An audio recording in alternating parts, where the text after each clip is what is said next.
wato abin dariya ne ya sa ni nake dariya, wanda kuma idan kuka ji na tabbatar da za ku taya da yin dariya. Na so in ba ku labarin da muɗuminsa kafin ya zama ya huce, amma duk da hakan dai ba zan yi ƙasa a gwiwa ba, sai na ba ku labari.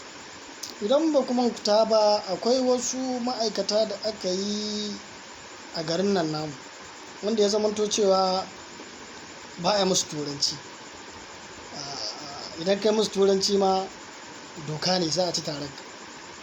Abin da zai ba ku dariya kuma da tunanin ya abin zai karke shine, na zo wuce ina ta sauri wallahi lokacin, kawai sai naga mutanen nan ya aka yi kawai sai naga sun tare mota.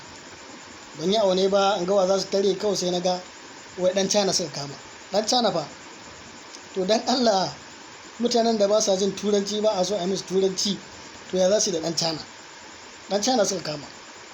Dan China nan da ba lalle bane ma yana jin turanci, ba lalle bane ma yana jin turancin nan, karshe Chinanci yake ji.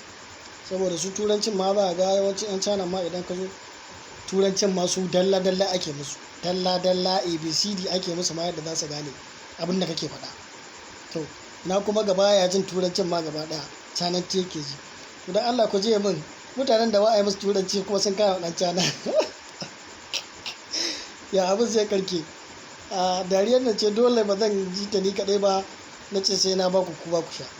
Wallahi ba dan ina sauri ba, da sai na tsaya na ga waya za a karke da mutanen da ba sa jin turanci kuma sun kama dan China, ya abin zai karke. Ina ta hasashe saboda haka kuma masu sauraro na ba ku da hasashe.